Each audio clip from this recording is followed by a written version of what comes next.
Hello friends, मैं रवि रंजन स्वागत करता हूं ITI technical information YouTube channel पे। तो दोस्तों, फीटर ट्रेड से संबंधित असाइनमेंट टेस्ट सॉल्व कर रहे थे और हम लोगों ने अभी 15 पार्ट्स कंप्लीट किया है और आज हम 16 पार्ट्स शुरू करेंगे और एक्सरसाइज जो होगा वो 1.2.19 होगा। तो इससे पहले वाले आप वीडियो देखना चाहते हैं तो प्लेलिस्ट में जाकर देख सकते हैं। निम्मी असाइनमेंट के नाम से प्लेलिस्ट बना हुआ है और आज बहुत ही महत्वपूर्ण सेशन होने वाला है। तो चलिए शुरू करते हैं बिना समय गवाए हुए। और चैनल पे नए हैं तो चैनल को सब्सक्राइब कर सकते हैं और बेल आइकन को भी दबा दीजिए। तो चलिए, पहला प्रश्न है, what is the value of one division in a protractor. Protractor के एक विभाजन का वैल्यू क्या है। मतलब कि जो प्रोटेक्टर होता है, ये जो प्रोटेक्टर है इसमें एक डिवीजन का वैल्यू पूछा गया है। तो और ये जो प्रोटेक्टर होते हैं टोटल जो होते हैं हाफ सर्किल में बना शेप में बना होता है और 180 डिग्री में बटा होता है और 1 डिग्री के अंतराल पे डिवीजन पे बना होता है। तो ऑप्शन ए इसका करेक्ट होगा, 1 डिग्री।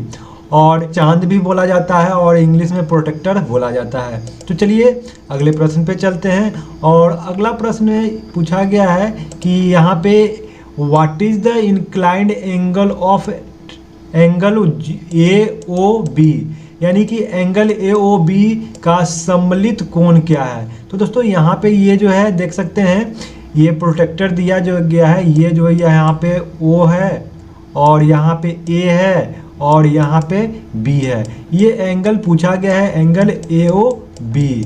AOB में आप देखेंगे तो ये 0 है, इधर से 0 दिया है। ये 10, 20, 30, 40, 50, 60 और 60 और 70 के बीच में है। और यहाँ पे देख सकते हैं ये जो है एक 5 mm पे बड़ा सा लाइन मार्क किया है, उसके जस्ट बगल में है। तो ये जो है वो टोटल जो कोण है वो AOB वो 66 डिग्री है। तो ऑप्शन सी इसका करेक्ट होगा, 66 डिग्री। चलिए अगले प्लस पे चलते हैं। अगला प्रश्न है, which part of a combination set can be rotate and set to any required angle. Combination set का किस भाग को घुमाया जा सकता है और किसी भी आवश्यक कोण में सेट किया जा सकता है। दोस्तों, एक कॉम्बिनेशन सेट से संबंधित प्रश्न है जिसमें बोला गया है कि वह भाग बताइए जो घुमाया जा सकता है और उसको किसी एंगल में सेट किया जा सकता है। क्या ये रूल है या सेंटर हेड है, स्क्वायर हेड है या फिर प्रोटेक्टर हेड है। तो सबसे पहले आपको देखना होगा कि इमेज कि प्रोटेक्टर हेड क्या है और रूल क्या है। और ये जो पार्ट है टोटल भाग है, ये जो टोटल भाग है आप यहाँ पे देख सकते हैं, ये रूल है जिसको हिस्ट्री रूल बोला जाता है। और ये जो है आपका ये वाला भाग जो है इसे बोला जाता है सेंटर हेड। ये सेंटर हेड भाग है जिसके माध्यम से आप किसी रॉन्ड या बेलनाकार जॉब का सेंटर फाइंड करने के वक्त इसका इस्तेमाल करते हैं। और ये जो बना होता है सेंटर हेड वो बना होता है कास्ट स्टील का। अब ये जो पार्ट है सेकेंड वाला पार्ट आप देख सकते हैं, ये पार्ट इसे बोला जाता है प्रोटेक्टर हेड है। इसको किसी भी एंगल में सेट करके एंगल फाइंड कर सकते हैं या फिर चेक कर सकते हैं। और ये जो है चांद की तरह जो है 180 डिग्री पे ग्रेजुएशन बना हुआ है और देख सकते हैं कि यहाँ पे 180 डिग्री का ग्रेजुएशन 1 डिग्री के अंतराल पे है, यानी कि इसका एक डिग्री के डिवीजन पे 180 लाइंस बने होते हैं। तो इसका अगर एक्यूरेसी भी पूछा जाए तो वह 1 डिग्री होगा। और ये जो है क्लैंप करने के लिए इसे दिया गया है क्लैंप नट, जिसके माध्यम से जब आप कोई मेजरिंग कर रहे हो तो इसको आप लॉक करके आप एंगल फाइंड कर सकते हैं। और ये जो भाग है इसे बोला जाता है स्क्वायर हेड। स्क्वायर हेड इसलिए बोला जाता है क्योंकि ये जो है इसके द्वारा आप कोई स्क्वायर वर्कपीस का एंगल चेक कर सकते हैं और इसमें आप दो एंगल चेक कर सकते हैं और मेजर कर सकते हैं। एक है 45 डिग्री और दूसरा जो है वो 90 डिग्री, यानी कि दो तरह के एंगल यहाँ से आप चेक कर सकते हैं वो स्क्वायर हेड के माध्यम से। यहाँ से ये जो है इस इधर से ये आप 90 डिग्री चेक कर सकते हैं और इस वाले भाग से आप 45 डिग्री का एंगल चेक कर सकते हैं और मेजर कर सकते हैं। ये जो है क्लैंप नट है जिसके माध्यम से आप इसको स्क्वायर हेड को क्लैंप करते हैं और लॉक करते हैं। और यहाँ पे एक स्पिरिट लेवल दिया गया है, ये जो है आपका स्पिरिट लेवल है जिसके माध्यम से आप लेवल चेक कर सकते हैं कि सही बिल्कुल सही लेवल में एंगल में है या नहीं।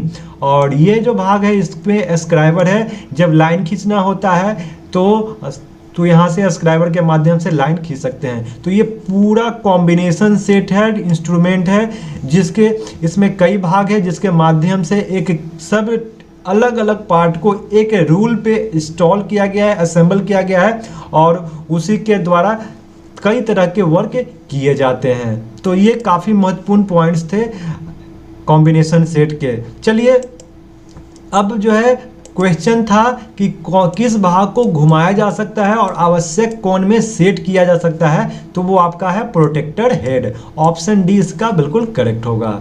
चलिए अगले प्रश्न पे चलते हैं। 4 नंबर है प्रश्न, what is the expansion of CGS system. CGS प्रणाली का विस्तार क्या है। तो सीजीएस सिस्टम है ये उसका आप क्या ग्राम सेकेंड सिस्टम होता है या सेंटीमीटर ग्राम सिस्टम या फिर सेंटीमीटर सेकेंड सिस्टम या सेंटीमीटर ग्राम सेकेंड। तो सीजीएस प्रणाली है जो आप इस्तेमाल करते हैं मेजरिंग करने के लिए, मेजर करने के लिए, वजन को तौलने के लिए या फिर जो है उसके इस्तेमाल के लिए करते हैं। तो क्या है ऑप्शन डी इसका करेक्ट होगा। सीजीएस जो है सिस्टम है वो सेंटीमीटर ग्राम और सेकंड के लिए इस्तेमाल किया जाता है। तो ऑप्शन डी इसका करेक्ट होगा। चलिए अगले प्रश्न पे चलते हैं और अगला प्रश्न है, what is the measuring angle of square head. Square head के मापने का कोण क्या है। तो दोस्तों अभी जस्ट हमने बताया कि जो स्क्वायर हेड होते हैं उसके द्वारा दो तरह के एंगल चेक किए जाते हैं। फर्स्ट है 45 डिग्री और 90 डिग्री, ऑप्शन बी है 60 डिग्री 90 डिग्री, ऑप्शन सी है 30 डिग्री 90 डिग्री या फिर 90 डिग्री 120 डिग्री। तो स्क्वायर हेड के द्वारा जो है एंगल चेक किया जाता है और मेजर किया जाता है वो 45 डिग्री और 90 डिग्री। तो ऑप्शन ए इसका करेक्ट होगा। चलिए अगले प्रश्न पे। अगला प्रश्न है, which part of a combination set is used to locate the centre of cylindrical rod. Cylindrical job. एक कॉम्बिनेशन सेट के किस भाग का उपयोग बेलनाकार जॉब के केंद्र का पता लगाने के लिए किया जाता है। तो कोई बेलनाकार जॉब है या फिर राउंड जॉब है, उस पे सेंटर फाइंड करना है, तो कौन सा भाग इस्तेमाल करेंगे। क्या स्ट्री रूल का इस्तेमाल करेंगे, रूल का इस्तेमाल करेंगे, सेंटर हेड का प्रयोग करेंगे, स्क्वायर हेड का प्रयोग करेंगे या फिर प्रोटेक्टर हेड का प्रयोग करेंगे। तो जब कोई गोल जॉब है या राउंड जॉब है उस पर सेंटर फाइंड करना होता है तो इस्तेमाल किया जाता है आप सेंटर हेड का। तो ऑप्शन बी इसका करेक्ट होगा, सेंटर हेड। चलिए अगले प्रश्न पे चलते हैं। अगला प्रश्न है प्रश्न number 7, what is the name of the part marked x. X के रूप में चिन्हित भाग का नाम बताइए। तो यहाँ पे एक्स के रूप में चिन्हित किया गया है वो कौन सा भाग है।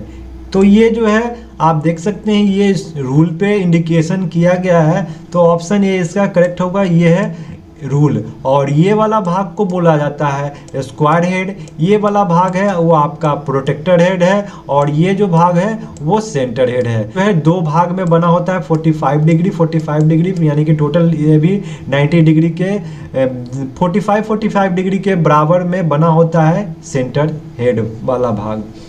चलिए अगले प्रश्न पे चलते हैं और अगला प्रश्न क्या कहता है, What is the name of the part of the combination set shown in figure? आकृति में दिखाए गए समायोजन सेट के भाग का नाम बताइए। तो ये जो है कॉम्बिनेशन सेट का कौन सा भाग है, ये एरो दिखाया गया है, ये कौन सा भाग है? क्या रूल है, स्क्वायर हेड है, सेंटर हेड है या फिर प्रोटेक्टर हेड है? तो ऑप्शन डी इसका करेक्ट होगा। ऑप्शन डी इसका करेक्ट होगा क्योंकि ये जो है एक प्रोटेक्टर हेड है। 1 डिग्री के एक्यूरेसी में ये कटे होते हैं 180 लाइन्स। तो इस तरह से ये है प्रोटेक्टर हेड। चलिए अगले प्रश्न पे। अगला प्रश्न है what is the expansion of MKS system? MKS प्रणाली का विस्तार क्या है? तो ये MKS पूछा गया है जो है उसके बारे में। तो क्या ये मीटर एंड सेकंड सिस्टम होता है, मीटर एंड किलोग्राम सिस्टम, या फिर किलोग्राम सेकंड सिस्टम, या मीटर किलोग्राम सेकंड सिस्टम? तो इसका करेक्ट आंसर होगा option D, metre, M for metre and K for kilogram और S फॉर सेकंड सिस्टम। यानी कि इस तरह से ऑप्शन डी इसका करेक्ट होगा। चलिए दोस्तों अगले प्रश्न पे चलते हैं और अगला प्रश्न है what is the name of the instrument shown in figure? चित्र में दिखाए गए साधन का नाम बताइए। तो ये एक इंस्ट्रूमेंट है, उसका नाम पूछा गया है। क्या ये वेवल गेज है, वेवल प्रोटेक्टर है, कॉम्बिनेशन सेट है या फिर यूनिवर्सल बेवल गेज है? तो इमेज को देखिए, ये एक बेवल प्रोटेक्टर है, यानी कि ऑप्शन बी इसका करेक्ट होगा। इसके द्वारा क्या होता है कि एंगल चेक किया जाता है। ये एक डायरेक्ट मेजरिंग इंस्ट्रूमेंट है, इस पे ग्रेजुएशन अंकित होते हैं, इसलिए इसे एक डायरेक्ट मेजरिंग इंस्ट्रूमेंट कहा जाता है। वेवल प्रोटेक्टर एक डायरेक्ट मेजरिंग इंस्ट्रूमेंट है और वेवल गेज का जो एंगल होता है इस पे सेट करके चेक किया जाता है। चलिए अगले प्रश्न पे। और अगला प्रश्न जो है पूछा गया है What is the name of the angular measuring instrument shown in figure? आकृति में दिखाए गए कोणीय माप उपकरण का नाम बताइए। तो ये जो एक उपकरण है इसके बारे में पूछा गया है। क्या ये वेवल गेज है या फिर बेवल प्रोटेक्टर है, स्क्वायर हेड है या फिर यूनिवर्सल बेवल गेज है? तो दोस्तों ये जो है वो बेवल गेज है जिसमें 2 भाग है और इसको क्लैंप किया गया है। और ये जो है एक बेवल गेज है जिसके जो एक इनडायरेक्ट मेजरिंग इंस्ट्रूमेंट है और इसके द्वारा एंगल को चेक किया जाता है, एंगल को फाइंड करके, और इसका जो एंगल होता है वो जाकर प्रोटेक्टर हेड पे लगाकर इसका एंगल फाइंड किया जाता है। तो ऑप्शन इसका एक करेक्ट होगा कि यह एक बेवल गेज है। और अगला प्रश्न है what is the name of the angular measuring instrument shown in figure? ये जो चित्र में आकृति में दिखाए गए हैं कोणीय माप उपकरण, उसका नाम क्या है? तो ये जो उपकरण है उसका नाम पूछा गया है। तो बता सकते हैं क्या ये क्या है? ये वेवल गेज है या फिर वेवल प्रोटेक्टर है, सेंटर हेड है या यूनिवर्सल वेवल गेज है? तो दोस्तों वेवल गेज के द्वारा जो है, वेवल गेज आप देख सकते हैं यहाँ पे जिसमें 2 पार्ट होते हैं, ये पार्ट और ये पार्ट। लेकिन यूनिवर्सल वेवल गेज में एक तीसरा पार्ट होता है जहाँ पे हमें वेवल गेज के द्वारा एंगल नहीं चेक कर सकते हैं, वहाँ पे आप यूनिवर्सल वेवल गेज का इस्तेमाल करके एंगल चेक कर सकते हैं। और ये जो है ये भी एक इनडायरेक्ट मेजरिंग इंस्ट्रूमेंट है, यानी कि यूनिवर्सल वेवल गेज भी एक इनडायरेक्ट मेजरिंग इंस्ट्रूमेंट है और इसका भी जो है आप रीडिंग जो है वो आप वेवल प्रोटेक्टर पे ले जाकर चेक कर सकते हैं। तो ऑप्शन डी इसका ये सही होगा कि इंस्ट्रूमेंट जो है ये जो है वो यूनिवर्सल वेवल गेज है। तो डी इसका करेक्ट होगा। तो इस प्रकार से काफ़ी महत्वपूर्ण प्रश्न को आज हम लोगों ने सॉल्व किया और आशा करता हूँ कि आपको अच्छा लग रहा होगा। और अगर अच्छा लग रहा होगा तो लाइक और शेयर कर सकते हैं और चैनल पर नए हैं तो चैनल को सब्सक्राइब कर दीजिए ताकि आपको इसका इन्फॉर्मेशन और नोटिफिकेशन सबसे पहले मिले। तो चलिए फिर मिलते हैं इसी प्रकार के नए वीडियो में, तब तक के लिए जय हिंद।